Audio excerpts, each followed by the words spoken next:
Welcome everyone, it's Frank here from Grace Explained and continuing on our discussion in the book of Romans. Romans chapter 2, we're up to 17 through to the end of the chapter. Just by way of review, Paul's really highlighting from the first few chapters of this book is how bad human nature is, and no matter which part of society, whether you're a Gentile, a moralist. We saw that from chapter 1, and then chapter 2 we see the moralists, their position, and now explicitly he's looking at the Jews in chapter 2. And so this religious organization back then, the Jewish nation, who were God's chosen people, had covenants with God, and yet they themselves were not saved at this point when Paul's writing. So he's looking at the religious hypocrisy. That's probably, to me, one of the hardest people to convince that they need saving, right? You talk to a Christian today in a Christian religion, they say, well, this is I was baptized as a Christian, I'm a JW, I'm a Lutheran, I'm a Baptist, I'm a whatever denomination you want to name. And what we're going to see here, that in itself, I think, this is a takeaway for me, that in itself is not saving you. And so this is what this book is about, how to be saved from the situation that we find ourselves in. Granted, we're not putting ourselves there, we didn't do this from the start, but we're here, and now that we're here, how can we be saved? But first, what Paul does in these 3 chapters is highlight the sinful condition of mankind. No one is immune to this. And so the gift of righteousness is really the theme of the book. So I just wanted to bring that out. The moralists last week, I like how he sort of finished off in chapter 2. He talked about their conscience, and by their conscience it's either excusing them or defending them, right? So what that tells you is that even if you're a moralist, a purist, your conscience gets the better of you. Your conscience will tell you where you've gone wrong and where you've done right. So that should give you an indication that something still is not right, right? And so we need help. But today, in chapters 17 through to the end of the chapter, he's specifically looking at Jews. So there's 2 points he brings out to highlight to them, and maybe we can make a modern day application. One is the law, and two is circumcision. They're the 2 things that stood out as a Jew. If you're a Jew, unique to the whole world, right? God's chosen people. And so let's start by reading chapter 2, verses 17 through, I'm going to read through to 24 first and make some brief comments. It says, now if you call yourself a Jew, and if you rely on the law and brag about your relationship to God, if you know his will and approve of what is superior because you are instructed by law, and if you are convinced that you are a guide for the blind, a light for those who are in the dark, an instructor of the foolish, a teacher of infants, because you have in the law the embodiment of knowledge and truth. You then, who teach others, do you not teach yourself? You who preach against stealing, do you steal? You who say the people should not commit adultery, do you commit adultery? You abhor idols, do you rob temples? You who brag about the law, do you dishonor God by breaking the law? As it is written, God's name is blasphemed among the Gentiles because of you. Strong language there as he finishes up on that point, but he highlights some things. He's obviously talking to the Jew, or this imaginary person, right? That's that conversation he's having, so he can bring his points out. He says, you're relying on the law. So if you think, in other words, you have the law that is going to save you, think again. right? Yes, it's great. You say you have a relationship with God. You say that, because of this and because you have the law, that you're a light to the nations. You're teaching those who have no understanding, right? Like an infant. Your status amongst the world is that you are the light bearers. So he's bringing out all these positives that they have been given by God. A lot of good points. That spreadsheet there, the spiritual spreadsheet. I mean, it's really hard to deny, right? However, their practice, and this is where he then turns on it, and then he shows that by their practices, though, they were known for the wrong thing. The prominence was on their bad actions. So it's not good enough, what he's saying to them, that you have all this. You see, what are you inside your heart? Because remember, just prior to that, I think it was in 2 verse 5. But because of your stubbornness and unrepented heart, you are storing wrath against yourself for the day of God's wrath, when his righteous judgment will be revealed. So there was a problem internally. It's no good if you have everything. This is my modern application. Have God's law. I mean, the Jews had the Old Testament and all the other blessings that went along with that, the Abrahamic covenant and so on. We have the Old Law and the New Testament, right? Well, today, so the religious hypocrite, which is the hardest person, I believe, to break through because they believe they're okay by their good works. That's not what's saving you, and that's his point. That's not good enough in God's eyes. It's interesting that Paul uses those specific points to bring out. Now, Jesus used that on the Sermon on the Mount, but he's referencing back to the Old Testament or the Ten Commandments, isn't he? About stealing and all that, committing adultery, idols as well. And so the prominence was on the wrong thing. A hypocrite gives God a bad name. That's why in verse 25:4 it says, God's name is blasphemed among the Gentiles. For a Jew to live differently than he preached would make a non-Jew dismiss claims of the Jew. Paul called them out, just as a nation called David out.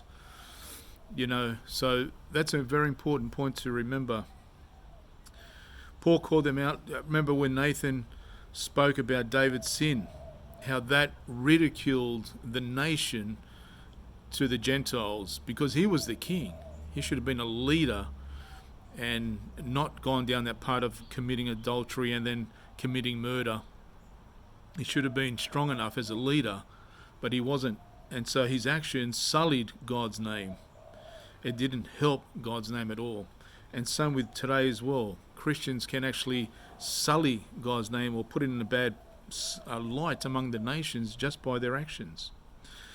I also thought, just briefly, I'll touch on this point about the Jewish, what a hypocrite means. We can say it's someone has two faces, isn't it?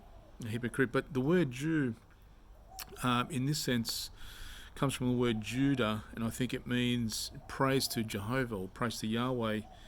And that really they were, from a young age, brought up in this religion.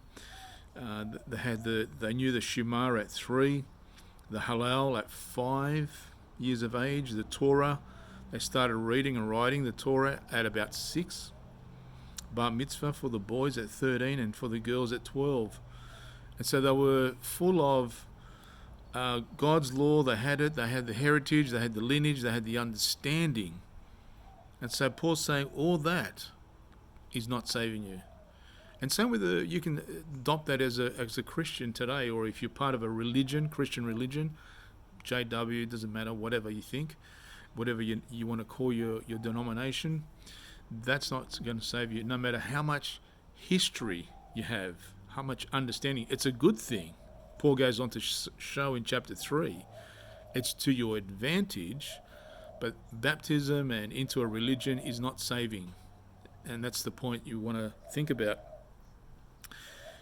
And so also, the more people call themselves a believer, it's a good reminder of what 24 he says there, that if one talks about God, then their actions can either bring praise to him or bring dishonor to him by their actions. And that's what Paul says. And now he's going to tackle the point on circumcision from 25 down. So let's see how circumcision, because that was a big deal. That was a covenant.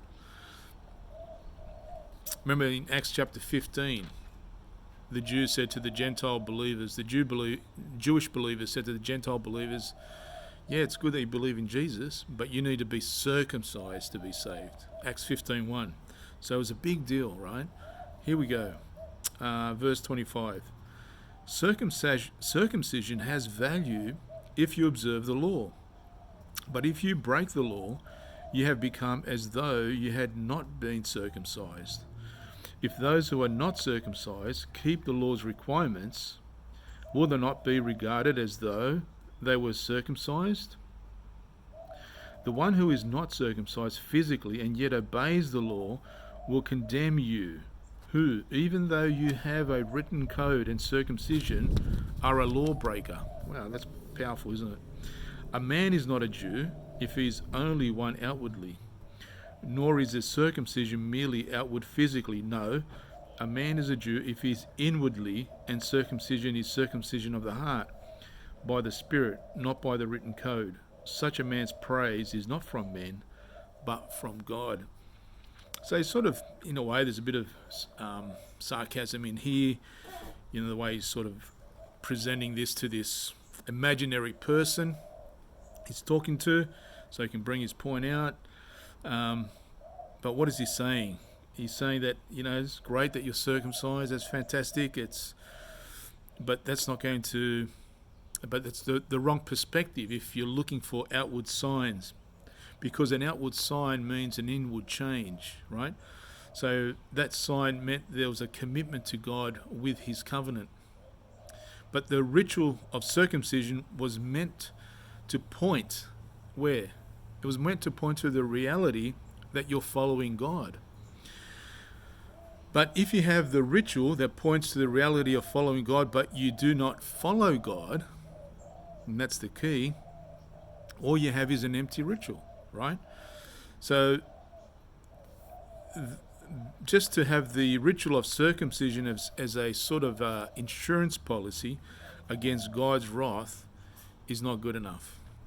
Some people just say, well, I'm a Christian, or as long as I'm in this organization, that's good enough, right? But that doesn't mean you're saved, right? That's the key you got to remember. Your baptism or church membership is useless if God hasn't done a heart transplant on you. That is, if you're not born again. If you don't believe in his son and are saved. It means absolutely nothing, guys. And that's something to remember. The only one you need approval for your life from is the one who matters the most. As he said here in 29, is God. It doesn't matter what people think. So if you're, going on by what people might say or won't say, it doesn't matter. It matters.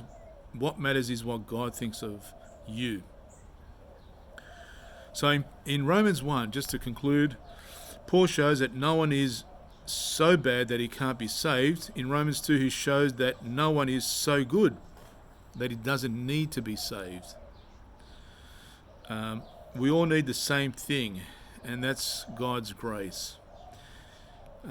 If you're making the right speech but missing the right stuff, you won't get approved. And I think this is something to think about. I think that it's a hard thing for a religious person to see sometimes the gospel, because they're so clouded or shrouded by so many works. There's nothing wrong with good works, but they think that if they're just doing these good works, they're in the good books with God. But for God, it's about the gospel. And what saves people is believing in his son. And that's, 1 Corinthians 15, 1-4. Again, Romans 1:16. And I think if we can, I was just trying to think of this experience earlier, just to help a religious person, if you are that way inclined, is I remember going to this, it was a tea house, Japanese tea house, and I was in Japan about 6 years ago. And there was, just at the back of the tea house, the way you went into the house was a little sort of cut out hole or wall, or door. It was only so big that you had to get on your knees to crawl in. And we all did it. It was in a little group, right? So we all crawled into this little man-made door. It was only so high, not even, probably 3.5 feet, not even 4 feet, the height of this door to get to get in.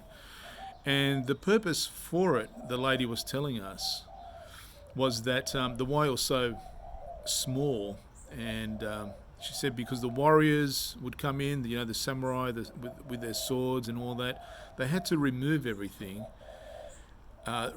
Powerful, rich, whatever, it was a sign for them to be humble when they got together. And so by removing all their artillery and whatever, they put everything at the door, as it were. And then when they came into the presence in this tea room, they could all come as one, humble, as equal, not as some superior to others. And I think that's a key if you're a religious person, is to be humble yourself before God, and see the way that he wants you to be saved, not as what religion tells you to be saved. There is a big difference, but I think this is where those beatitudes, those who are poor in the spirit, is it? I can't remember the words he was using, and those who are humbled or conscious of their spiritual need, will submit to the way God wants us to be saved, and not be looking to a religion with its works-based system that takes away God's way, but shows you a different way where you've got to perform to try and be saved. Just like these religious, hypocritical Jews who thought, Jesus, I'm not going to, we've got the law, we've got circumcision, right? That's what they would be pointing to. We've got the temple. Why do we need Jesus? And so that's the danger of being in an organisation where they take away what is truly saving you and put you on a path that is actually going away or taking you away from the Lord, even though you can learn a lot of stuff, but it's actually taking people away. And so Paul goes on to say, for next time we do this, what is the advantage then of being a Jew? Or what value is there in circumcision? Then he says, much in every way.